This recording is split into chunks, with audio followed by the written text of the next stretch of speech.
Breaking news చూస్తున్నాం. అనకాపల్లి జిల్లా నక్కపల్లి 50 పడకల ప్రభుత్వ ఆసుపత్రిలో అక్కడ వైద్యులు ఇచ్చినటువంటి ఇంజెక్షన్ వికటించడంతో రోగులు మరింత ఆందోళనకర పరిస్థితులకు వెళ్లారు.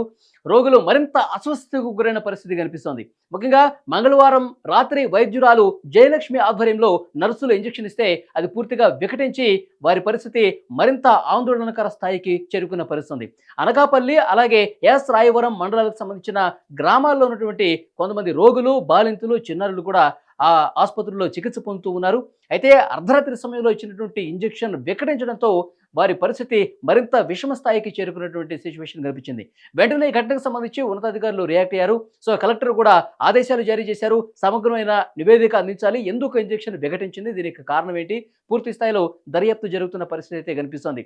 ఆ ఇంజెక్షన్ వికటించిన వెంటనే అందులో చికిత్స పొందుతున్నటువంటి రోగులు, బాలింతలు, చిన్నారులు కూడా తీవ్రంగా అనారోగ్యానికి గురయ్యారు. కొంతమందికి చలి జ్వరం వచ్చింది, కొంతమందికి విరేచనాలు అయ్యాయి. సో చిన్నారులు కూడా చలి జ్వరంతో వణికిపోయిన పరిస్థితి కనిపిస్తుంది. వెంటనే పరిస్థితి ఎక్కడ విషమిస్తుందన్న ఉద్దేశంతో సో ఉన్నతాధికారులకు సమాచారం అందించారు. అట్ ద సేమ్ టైం ఆ ఇంజెక్షన్ విరుగుడు కూడా కొన్ని మందులు ఇచ్చారు.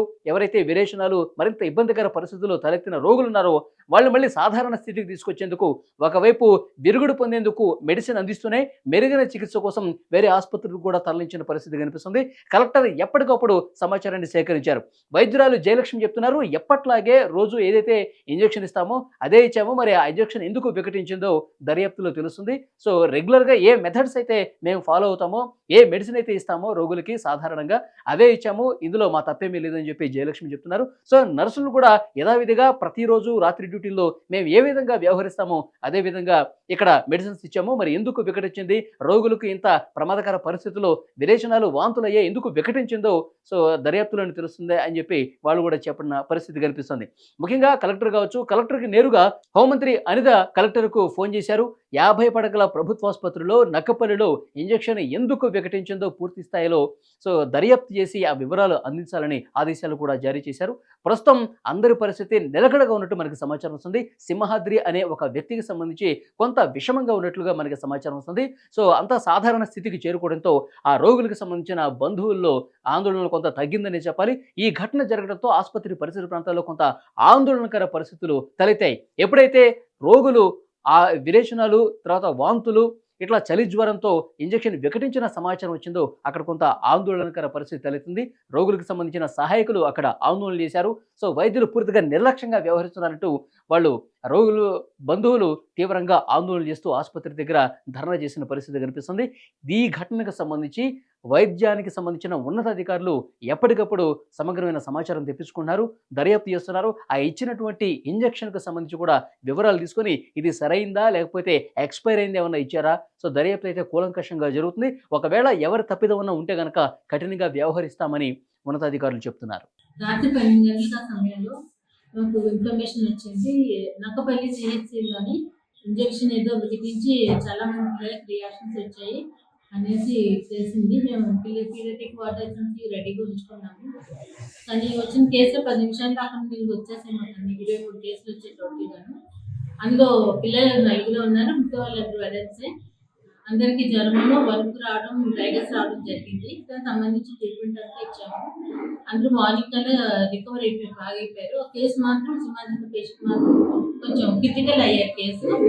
ఆ కేసు సంబంధించి ట్రీట్మెంట్ ఇచ్చి కేజీహెచ్ పంపించాము.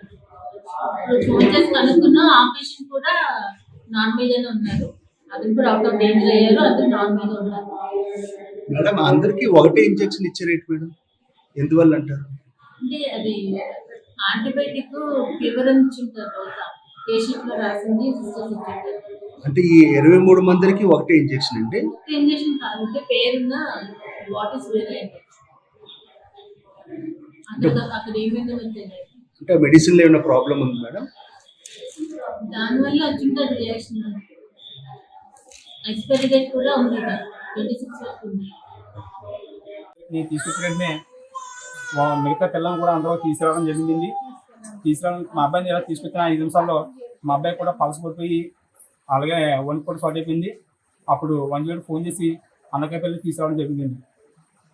మరి బాబుని జ్వరం వచ్చిందని చూసి ఉదయం హాస్పిటల్ తీసుకెళ్ళాము. తీసుకెళ్తే ట్రీట్మెంట్ చేసి పంపిస్తే పర్వాలేదు బాగానే కాలు బాగోకపోతే తీసుకురావాలనేసి పంపించేస్తే తీసుకొచ్చిన తర్వాత ఆ నైట్ రాత్రి 10 కల్లా జ్వరం వస్తే నేను అలా కొంచెం తడిగొడు పెట్టుకుంటా ఉండబడితే రాత్రి 1 గంటకి సీరియస్ అయిపోయి ప్రాణానికి వస్తే వారానికి విరోచనాలు అయిపోయి విరోచనాలు అయిపోతే అప్పటికప్పుడు బైక్ ఒకటి తీసుకొని హాస్పిటల్ బాబుని తీసుకొని జాయిన్ చేసిన తర్వాత అక్కడ నేను ట్రీట్మెంట్ నేను ఏం చేశారంటే మన పిల్లడు బాగానే ఉంది. నేను ఏం చేశారంటే మామూలుగా వచ్చి వాళ్ళు ఇంజక్షన్ చేశారు సాయంత్రం. ఇంజక్షన్ చేసిన తర్వాత ఈ పిల్లలందరికీతో పాటు ఇంజక్షన్ లాస్ట్ మా బాబుకి చేశారు. మా బాబు ఇంజక్షన్ చేపటికి ఒక 5 నిమిషాలు గడిచింది. ఒకరికి వణుకులు వచ్చేసేసి టెన్షన్లు వచ్చి జ్వరాలు వచ్చి హాస్పిటల్ అంతా గోల్పెట్టేసింది. గోల్పెడితే బాబు ఇంజక్షన్ అంటే అలా కాదు రావలేదనేసి ఆయన వాళ్ళ అబ్బాయిని ఎప్పుడైతే బయట తీసుకొచ్చారు మేము అందరికీ కూడా బయట తీసుకొచ్చి ఇంకా ఏకంగా అంబులెన్స్ పెట్టుకొని రావడం జరిగింది సార్. ఇది జరిగింది.